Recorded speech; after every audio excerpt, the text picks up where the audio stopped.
Do you guys remember the first knife you ever got? Do you still have it? Well, let's check out the status of my collection. Let's nerd out.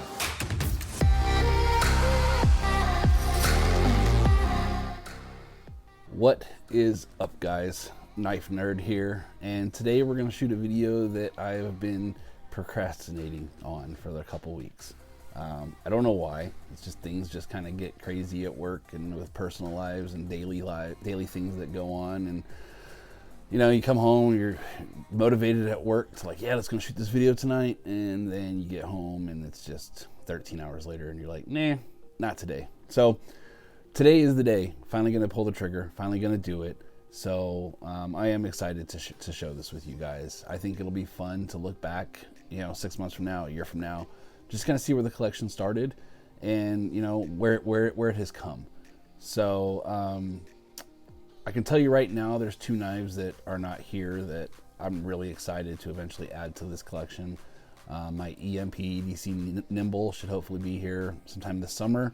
And then I also do want to pre-order the Devo Stout by Lefty EDC. So again, this is just kind of the status of where it is now. We're probably going to break this up into a couple videos, but I'm just going to kind of go over and start where the collection started for me.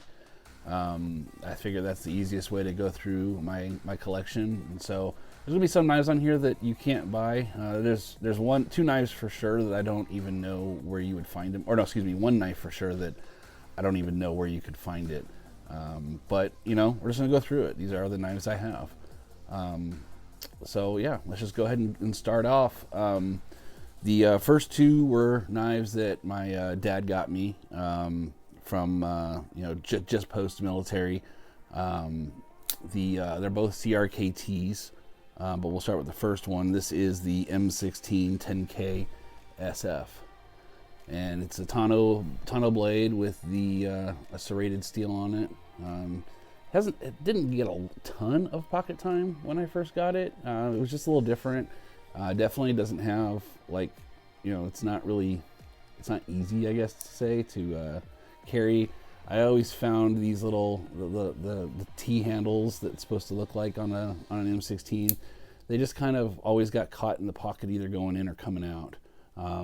But I mean, for the price that you pay for this thing, I mean, I think that it's a really great price for a really decent knife. And for anybody in the military, it does kind of bring back a little bit of the memories of the M16 that we carried when we were in the Corps, especially.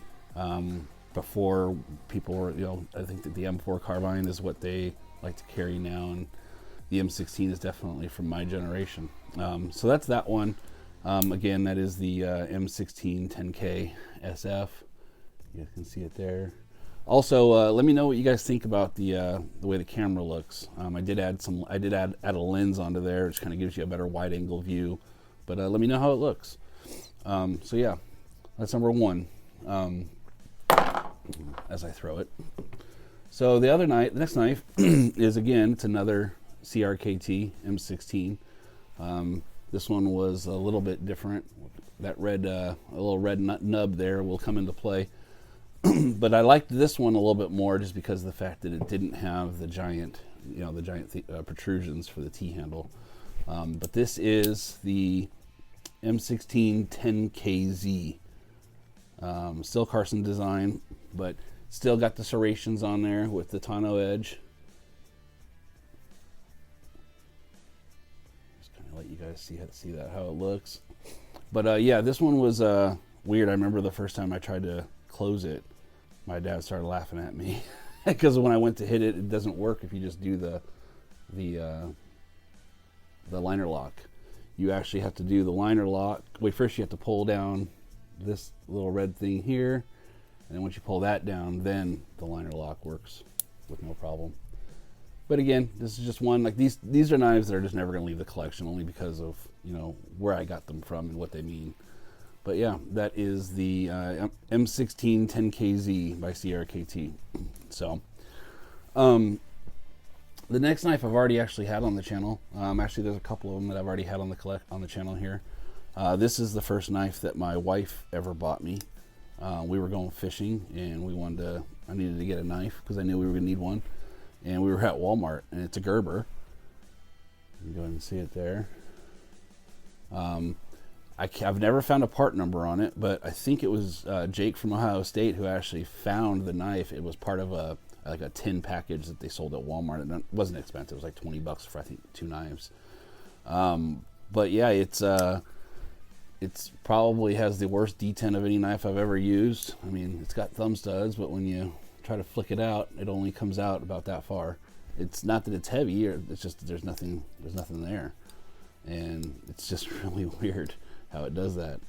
But yeah, like I said, this knife will never leave just because of the fact that, you know, my wife bought it for me, but I'll never carry it. It sat in a toolbox, or a tackle box for about, I don't know, 6 months or so, and you can kind of see how there's a little bit of rust in there. And I've never really felt the need to take it apart because it's just a kind of a beater knife, you know. That's kind of it's kind of its status, but it'll stay there. So that's number 3. Now this knife I've talked about before, but this is really the knife that really got me into really considering carrying a knife every day. I was working at a car dealership where I was constantly opening up boxes every day, and they had the blades that you could, you know, the razor blades that you could use in the handles, you know. But I really just got tired of using it. I constantly had to set it down and then go back and find it. Whereas I was like, you know, I really want something that I could just put back in my pocket and pull it out when I needed it. I always had it no matter where I was at. And this is the knife that I chose. This is the one that really started it for me, that started the addiction, so to speak. So this is the Kershaw Link. I believe it's the Link. And this is the blue one with the stone wash. This is the 1776 NBBW. But it had the flag on there, which I liked. And this was really my first, you know, assisted knife that I'd ever used before. You can see it's got good action on it for what it is. I think I paid like 45 or 50 bucks for it, but you can tell by the clip just how much I used the crap out of this knife, and I sharpened this thing a lot. And I don't know if you can tell or not, but for about a year, this thing was in my pocket every single day, and every single day I probably cut up 30, 40, 50 boxes. That's kind of the nature of working at a car dealership. You have parts coming in all the time. So yeah, when I was carrying this, I realized I really liked it. I mean, I still do like it. I think it's a really pretty knife, and it worked really well. But I started noticing, like, every day I would have just a lot of gunk and a lot of glue and stuff stuck on it. So I was thinking to myself, all right, well, maybe I should look at getting like a box cutter, but something that can kind of stay in the pocket. And that's what led me to the next knife here. But that is the Kershaw, and it was my first assisted knife. And this is the knife that really started me liking having a pocket knife on me all the time. So this is the knife that I purchased. A buddy of mine that I worked with, my best friend, I was looking for something small that I could carry, that I could use just for boxes, and it was actually a 2-pack, so I gave him one. But this is just a mossy oak. I don't even remember. I think I got it off Amazon. But it was just a nice small knife, folding knife that you could change the blade on. And it has a lockout, so you can still lock it out and put it away. But it had a pocket clip on it, and this was just a lot. I didn't care how bad this got messed up, because when I wasn't happy with the blade, you just pop it out, pop a new one in. I didn't have to constantly sharpen it. So this is what I used to kind of take over for that. And that's number 5. And then while working at the car dealership, I would always laugh at all the people running onto the Snap-on truck. Yeah, just because, paying thousands of dollars for a wrench. But I went in there one day with my buddy just to look at what they had in there, and I saw that they sold knives. And so I was looking at them, and I started doing some research on some of the knives that I saw, and this knife came up that I just thought was really cool. This is a CRKT. It is the home front. As you can see, it's a Canadian design. And I really liked the usefulness of this knife, with it being that you can completely take this knife apart down to 3 parts in seconds. You just turn the little knob here, which unlocks it, hit the little switch here, and boom, it's broken off into 3 pieces. Now, I know that this is made for mostly hunting. That way, when you're skinning something and you get blood and guts and all in there, then you can clean it off so it doesn't rust. But I just kind of liked how useful it really was. Excuse me, how useful it was, and just I guess I just kind of liked the idea of how cool it was to be able to take it apart. Some of my knives I've purchased not for the reasons that they were intended, but just because I kind of liked what they did, or the gimmick, or the usefulness. I just thought it was kind of cool, and so that's kind of why I purchased it. But I carried this one for a while.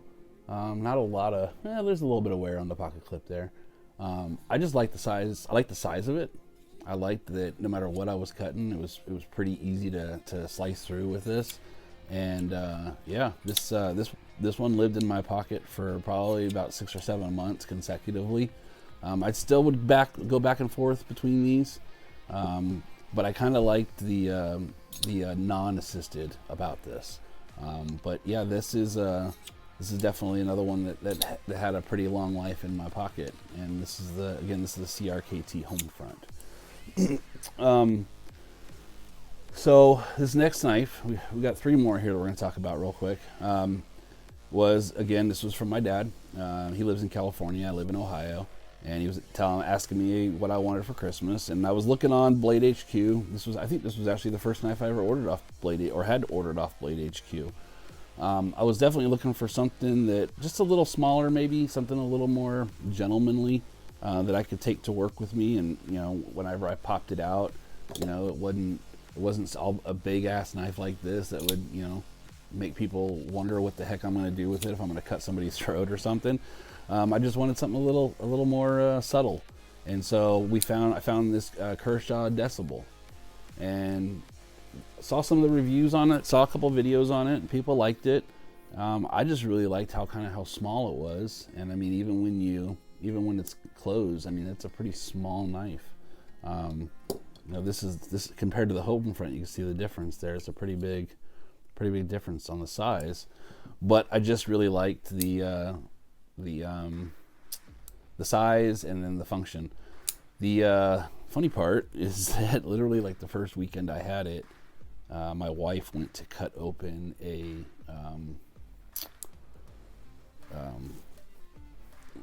super glue. She cut open a super glue tube, and when she did, it instantly got some of the glue on the edge, and she didn't tell me, and I don't think she saw it, but it stayed there, and now I can't get it off. So for the better part of 3 or 4 years, that little mark has been on there, and I think it'll probably be there and forever on that piece.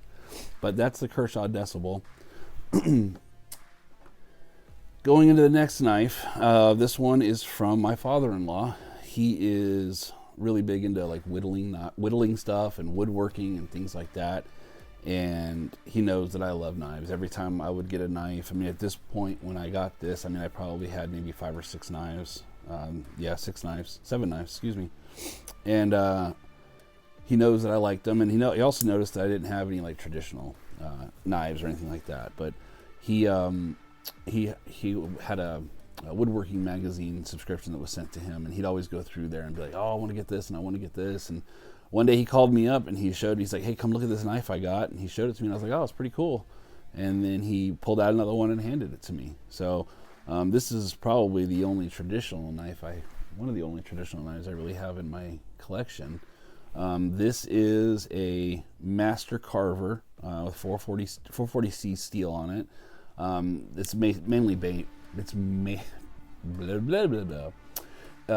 it's mostly made for whittling. I mean, you can see it's got a really small edge on there, really small blade. And again, it's sharp as hell. I remember the first day I used it, it bit me, drew a little blood. But it's definitely, I just think it's kind of cool. It's just that, I think it's probably just, brass or something on there, but it's patinaed a little over time. But yeah, I just thought it was a really nice gesture from him to give me this knife. And I give knives away all the time to people at work or wherever. If I see someone that doesn't have one and really likes it, I'll just tell them to keep it. And so it's really nice when I do receive one. in the from the other way, and this is definitely one of those. I think this is a pretty knife, and I'll never get rid of it. It's a nice lock back on it, but yeah, I just this is my, my only whittling knife I have, although I've never whittled. And then the last knife I'm going to go over with you guys today is one you guys have seen, although I'm working on something with it. But this is my Spyderco Para 3, and this is the one with the Flytanium teardrop carbon fiber scales. I did a video on this. Is my first modded knife I ever did, and I did order some beads, some lanyards, or some paracord with some beads, and I want to start making some lanyards. And I made this one today. I don't know how I feel about it though. I think it's a little too big. I think the paracord that I ordered was too thick, but I did get it through, but I'm not really 100% on how it looks. And so this will probably change, but you know, for a first time, it's not terrible, but I don't think it's something I'm going to carry. I think this will definitely change out. But anyways, so back to the knife. So as this collection started, I realized that most of my knives, I mean, the home front, I think I paid like $90 for, or something like that, maybe $100 for, but most of these were all sub 75 for the most part. And this was the first real knife. I remember I got hazed on Reddit when I said that, but they're all real knives. But this is the first one that I bought that really was over $100, and it definitely had a lot better steel than I was used to. And I fell in love with this knife, and this is the knife that, you know, learned how to Spydie flick with, and it was just really the first knife that really had any kind of fidget factor at all. And this knife will always stay in my collection. But yeah, we did the blue anodized titanium hardware all the way throughout, and then I did change out the clip for an MXG Punisher / skull pocket clip, and then this is a titanium bead that I got off of Blade HQ last week. So I'm probably gonna make a video on me trying to make some lanyards. I was thinking about doing that, but I don't think I have the right paracord, because this stuff is super thick and not at all easy to work with. But anyways, those are the knives. So got the Spyderco Para 3, got the Kershaw Decibel, got the CRKT home front, got the amazing Mossy Oak. This is the razor, the blade, and then the Kershaw Link. We've got the Gerber Wife Maker, then we got the 2 CRKTs. So that's part one of the collection. Let me know what you guys think. Post a comment. Let me know what your first knife was, if you still have it, if you'd ever get rid of it, if there was a price, if somebody offered you a price on the knife, like what it would take for you to get rid of it, or if it's just one of those ones that it's just not ever going to be for sale no matter what anybody offered you. I thank you guys so much for spending your time with me tonight or today, and I hope you guys have a wonderful day. Talk to you guys later. Peace.